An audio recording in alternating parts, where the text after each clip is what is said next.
Praise the Lord. അനുഗ്രഹിക്കപ്പെട്ട ഈ നല്ല പ്രഭാത സമയത്തിനായി ഞാൻ നന്ദിയുള്ള ഹൃദയത്തോടെ കർത്താവിന് സ്തോത്രം ചെയ്യുന്നു. ദൈവത്തിൻ്റെ സ്നേഹത്താൽ ഇന്ന് പകൽക്കാലം കാണുവാൻ ദൈവം നമ്മെ സഹായിച്ചല്ലോ.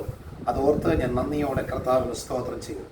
116 സങ്കീർത്തനം അതിൻ്റെ 8-ാമത്തെ വാക്യത്തിൽ സങ്കീർത്തനക്കാരൻ ഇങ്ങനെ പറയുന്നു: നീ എൻ്റെ പ്രാണനെ മരണത്തിൽ നിന്നും എൻ്റെ കണ്ണിനെ കണ്ണുനീരിൽ നിന്നും എൻ്റെ കാലിനെ വീഴ്ചയിൽ നിന്നും രക്ഷിച്ചിരിക്കുന്നു.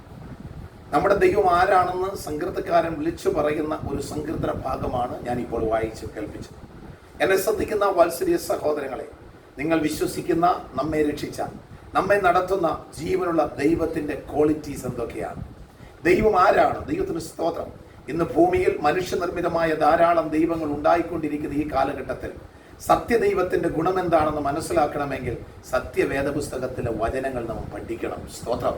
ഇന്ന് പകൽക്കാലം ദൈവം അതിനൊരു ഭാഗ്യം നമുക്ക് നൽകിയതോർത്ത് നമുക്ക് നന്ദിയോടെ കർത്താവിന് സ്തോത്രം ചെയ്യാം. സങ്കീർത്തനക്കാരൻ ഇവിടെ പറയുന്നു, 3 കാര്യങ്ങളാണ് പറയുന്നത്. ആരാണ് ദൈവം? എൻ്റെ പ്രാണനെ മരണത്തിൽ നിന്ന് വിടുവിക്കുന്ന ദൈവം. സ്തോത്രം. മരണകരമായ സാഹചര്യത്തിലൂടെ നാം കടന്നു പോകുമ്പോൾ ദൈവത്തിന് സ്തോത്രം, നമ്മുടെ ജീവന് പോലും ആപത്തുകൾ വരുന്ന ചില സന്ദർഭങ്ങൾ നമ്മുടെ ജീവിതത്തിൽ ഉണ്ടായിട്ടുണ്ട്. സ്തോത്രം. നമ്മൾ മുഖാമുഖം പല സന്ദർഭങ്ങളിലും മരണത്തെ നമ്മൾ അഭിമുഖീകരിച്ചിട്ടുണ്ട്. എന്നാൽ ആ സാഹചര്യങ്ങളിൽ നിന്നും നമ്മുടെ ഉള്ളിലുള്ള ദൈവത്തിന്റെ പരിശുദ്ധാത്മാവിന്റെ സഹായത്താൽ ദൈവം നമ്മെ ഓരോരുത്തരെയും വിടുവിച്ചിട്ടുണ്ട്. ദൈവത്തിന് സ്തോത്രം. കഴിഞ്ഞ രാത്രി നമുക്ക് കിടന്നുറങ്ങിയില്ലേ? പ്രഭാതത്തിൽ ഉണർന്നതും മരണകരമായ പലതും കഴിഞ്ഞ രാത്രിയിൽ സംഭവിക്കാമായിരുന്നു. എന്നാൽ അതിൽ നിന്നൊക്കെ വിടുവിച്ച് ഈ പ്രഭാതം കാണുവാൻ ദൈവം നമ്മെ സഹായിച്ചല്ലോ.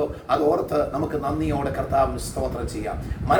മരണകരമായ ഏത് സാഹചര്യം നിങ്ങളുടെ ജീവിതത്തിൽ ഉണ്ടായാലും അവിടെയൊക്കെ നിങ്ങളുടെ കരം പിടിച്ച് നിങ്ങളെ നടത്തുന്ന ഒരു യേശുവിന്റെ സ്നേഹമുണ്ട്. സ്തോത്രം.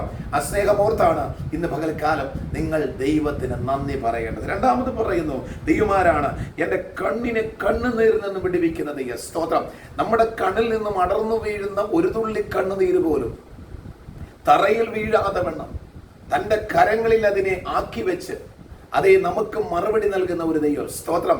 എൻ്റെ കണ്ണുനീരിനെ കാണുന്ന ദൈവം. ഇസ്രായേൽ ജനത്തോടുള്ള ബന്ധത്തിൽ ദൈവം തന്റെ ദാസനായ മോശയോട് പറഞ്ഞ വചനം ഇതാണ്: എൻ്റെ ജനത്തിന്റെ കണ്ണുനീർ ഞാൻ കണ്ടു. സ്തോത്രം. പലരും കാണാത്തതാണ് നമ്മുടെ കണ്ണുനീർ. നാം ഒരു പക്ഷെങ്കിൽ പുറമേ ചിരിക്കുമ്പോഴും ഉള്ളുകൊണ്ട് കരയുന്നത് ആരും കാണാറില്ല. ഉള്ളിൽ നമ്മുടെ കണ്ണുനീരുകൾ ധാരധാരയായി തിളച്ചു മറിഞ്ഞു വരുന്നത് ആരും കാണാറില്ല. എന്നാൽ എന്നെ ശ്രദ്ധിക്കുന്ന വാത്സല്യ സഹോദരങ്ങളെ, നിങ്ങൾ ഉള്ളുകൊണ്ട് കരയുന്നത് പോലും കാണുന്ന ഒരു ദൈവത്തെ കുറിച്ചാണ് ഈ പ്രഭാതത്തിൽ ഞാൻ നിങ്ങളോട് സംസാരിക്കുന്നത്.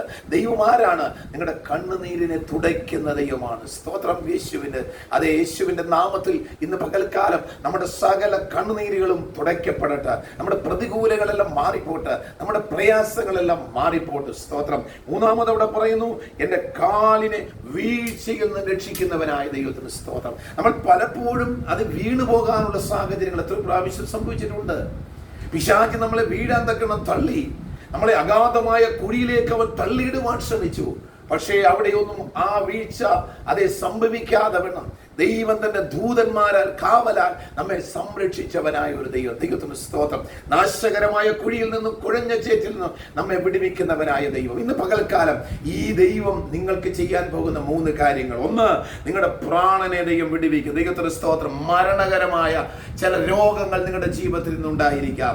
ഒരു പക്ഷേ നിങ്ങളുടെ മനസ്സുകൊണ്ട് നിങ്ങൾ പ്രാണൻ പോകുന്ന നിലയിലുള്ള ചില പ്രശ്നങ്ങളിൽ നിങ്ങൾ കടന്നു പോകുന്നവരായിരിക്കാം. മറ്റുള്ളവർ നിങ്ങളോട് പറഞ്ഞ ചില വേദനാജനകമായ ആക്ഷേപപരമായ ഒറ്റപ്പെടുത്തലുകളുടേതായ ചില വാക്കുകൾ കേട്ടിട്ട് അന്യെ പോലെ നിങ്ങൾ നീറിപ്പുകഞ്ഞ ഒരു പക്ഷേ മരണം വരെ സംഭവിക്കട്ടെ എന്ന് പറഞ്ഞ് നിങ്ങൾ ആഗ്രഹിക്കുന്നവരായിരിക്കാം. പക്ഷെ നിങ്ങളുടെ ജീവിതത്തിൽ നിങ്ങൾ കർത്താവിൽ വിശ്വസിക്കുമ്പോൾ നിങ്ങൾക്കൊരു മരണവും സംഭവിക്കാൻ പോകുന്നില്ല. രണ്ടാമത് ഞാൻ പറഞ്ഞത്, നിങ്ങളുടെ കണ്ണുനീരിനെ ആരും തുടച്ചില്ലെങ്കിലും ദൈവം തുടയ്ക്കാൻ പോകുക. മൂന്നാമത് ഞാൻ നിങ്ങളെ ഓർപ്പിച്ചത്, ദൈവത്തിന്റെ സ്തോത്രം, നമ്മുടെ കാലിനെ വീഴ്ചയിൽ നിന്ന് വിടുവിക്കുന്ന ദൈവമാണ്. ഈ അരുമനാഥനായ കർത്താവിൽ വിശ്വസിച്ചുകൊണ്ട് ഈ പകൽവേളയിൽ സന്തോഷകരമായ ഒരു ജീവിതം നയിപ്പാൻ ദൈവത്തിന്റെ പരിശുദ്ധാത്മാവ് നിങ്ങളെ സഹായിക്കട്ടെ. നിങ്ങളുടെ കണ്ണുനീരിനെ തുടയ്ക്കുവാൻ, നിങ്ങളുടെ മരണത്തിൽ നിന്ന് നിങ്ങളെ വിടുവിക്കുവാൻ, നിങ്ങളുടെ കാലുകളെ കുഴിയിൽ നിന്നും പിടിച്ചെടുത്ത് സുസ്ഥിരമായ ക്രിസ്തുവാകുന്ന പാറമേൽ നിർത്തി നിങ്ങളുടെ വായിൽ പുതിയൊരു പാട്ട് നൽകുവാൻ ദൈവം ഇന്ന് പകൽക്കാലം ആഗ്രഹിക്കുന്നു. ഈ കർത്താവിനോട് ചേരുവാൻ നിങ്ങൾക്ക് താല്പര്യമുണ്ടോ? ഈ യേശുവിൽ വിശ്വസിക്കുക. തളർന്നു പോകരുത് ദൈവജനമേ. ദൈവത്തിൽ വിശ്വസിക്കുന്ന ദൈവബദലോട് ഇന്ന് പകൽക്കാലം ഒരു ദൂത് പറയുന്നു. നിന്റെ വഴിയാത്രയിൽ നിനക്ക് മരണകരമായ പലതും ഒരു പക്ഷെങ്കിൽ ഇന്ന് പകൽക്കാലം സംഭവിച്ചേക്കാം. ഒരു പക്ഷെങ്കിൽ നീ ഇപ്പോൾ ഈ വചനം കേട്ടുകൊണ്ടിരിക്കുമ്പോൾ പിശാച് നിന്റെ ചുറ്റും നിന്നുകൊണ്ട് നിന്നെ മരണത്താൽ നിന്നെ തടുത്തു കളയുവാൻ ചില പദ്ധതികൾ ഇടുന്നുണ്ടായിരിക്കാം.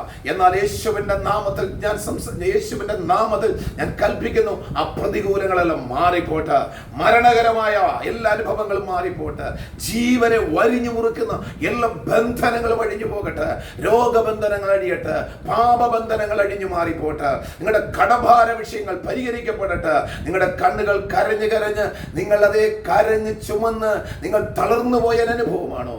യേശു കർത്താവ് നിങ്ങൾക്ക് സൗഖ്യം നൽകാൻ പോകുകയാണ്. യേശുവിൽ വിശ്വസിക്കുക. കർത്താവ് നിങ്ങളെ സഹായിക്കട്ടെ. നിങ്ങൾക്ക് പ്രാർത്ഥന ആവശ്യമുണ്ടെങ്കിൽ സ്ക്രീനിൽ കാണുന്ന നമ്പറിൽ നിങ്ങൾക്ക് എന്നെ വിളിക്കാം. ദൈവം നിങ്ങളെ സഹായിക്കട്ടെ. ആയതുപോലെ തന്നെ നിങ്ങൾക്ക് എന്നും രാവിലെ ഇതുപോലെ ദൈവവചനാലോചന, അതേ ദൈവവചനം നിങ്ങൾക്ക് ശ്രദ്ധിക്കാൻ താല്പര്യമുണ്ടെങ്കിൽ നിങ്ങൾക്ക് ഇത് എൻ്റെ ഈ യൂട്യൂബ് ചാനൽ നിങ്ങൾക്ക് സബ്സ്ക്രൈബ് ചെയ്യാം. നിങ്ങൾക്ക് എന്നും ഇത് നിങ്ങളുടെ കയ്യിൽ ലഭിക്കുന്നതാണ്. ഈ വചനം നിങ്ങൾക്ക് ആശ്വാസവും ബലവുമായി തീരട്ടെ എന്ന് ഓർപ്പിക്കുന്നു. ദൈവം നമ്മെ എല്ലാവരെയും അനുഗ്രഹിക്കുമാറാകട്ടെ. ആമേൻ.